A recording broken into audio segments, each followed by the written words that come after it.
চাষের কই মাছ মানুষ কেমনে যে খায়, কি বিচ্ছিরি গন্ধ। আমারে তো মাগনা দিলেও আমি খাবো না। না রে বোন, আমরা মাগনা না, আমরা টাকা দিয়ে কিনেই খাই। এরকম কিছু মানুষ আমি চিনি যারা খুব গর্ব করে, যারা এগুলি খায় তাদের সামনে খুব কটাক্ষ করেই এগুলো বলে। শুধু কই মাছ না, যারা পাঙ্গাস মাছ খায় অনেক সময় তাদেরকেও কিন্তু এসব কথা শুনতে হয় যে আমরা চাষের মাছ একদমই খাই না, আমাদের বাড়িতে কেউ চাষের মাছ ছুঁয়েও দেখে না। বোন রে, আমরা খাই, মাগনা না, আমরা টাকা দিয়ে কিনেই খাই। বাজারে গেলে আমরা চেষ্টা করি যেই মাছটা যেই সবজিটা একটু সাশ্রয়ে কেনা যায় সেগুলোই কেনার, কারণ আমরা নিম্ন মধ্যবিত্ত মানুষ, আমাদের মাসে একবারই বেতন হবে, আর সেই মাসের বেতনটা দিয়েই পুরো মাস চলতে হবে। যা ইচ্ছা তাই যদি কেনা যেত তাহলে তো আর মধ্যবিত্ত হতাম না, তাহলে অনেকটা উচ্চবিত্ত থাকতাম। তো মধ্যবিত্তদের যেভাবে চলতে হয় সেভাবেই যদি না চলা যায় তাহলে তো মাস শেষ হবে না। 15 দিন ভালো চলবে, মাসের 15 দিন দেখা যাবে বাকি খেতে খেতে আবার ঋণ হয়ে গেছে।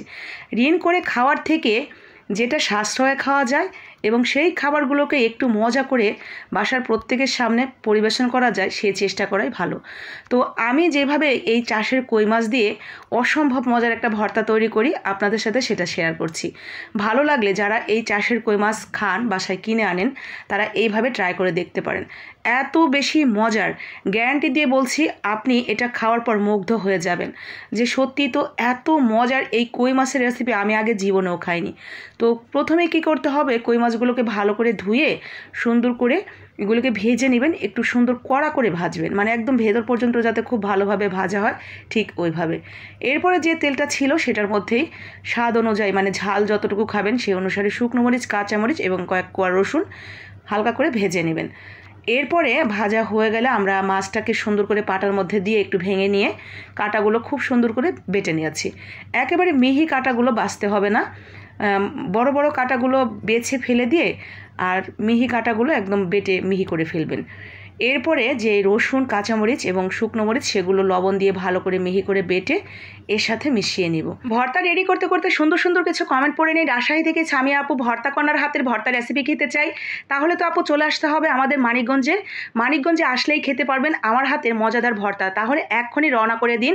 এছাড়াও রংপুর থেকে দিনাত জাহান মুন্নি আপু, চট্টগ্রাম থেকে শাহিরা আপু, এছাড়াও বরিশালের ঝর্ণা জাহান নুপুর আপু, সবাইকে অসংখ্য ধন্যবাদ আমার ভিডিওগুলি সুন্দর করে দেখে লাইক কমেন্ট করে শেয়ার করার জন্য। বেশি বেশি করে ভর্তা রেসিপি চান অনেক আপুরাই আছেন, তো আমিও ভর্তা প্রেমী। আপনারাও যারা আমার পেজে ফলো করেন আমি জানি আপনারাও অনেক বেশি পছন্দ করেন আমার হাতের ভর্তা দেখতে এবং ভর্তাগুলো বানিয়ে খেতে। তো যার কারণে আমি কিন্তু যেই ভর্তাগুলো দেখা যায় প্রায় প্রত্যেক দিনই বানাই সেগুলো আপনাদের সামনে তুলে ধরার চেষ্টা করি। আর আজকের ভর্তা রেসিপিটা কেমন লাগলো সেটা কিন্তু অবশ্যই কমেন্ট বক্সে জানাবেন, আর ভালো লাগলে অবশ্যই লাইক কমেন্ট শেয়ার করে দিবেন, আর বাসায় তো অবশ্যই বানিয়ে খাবেন।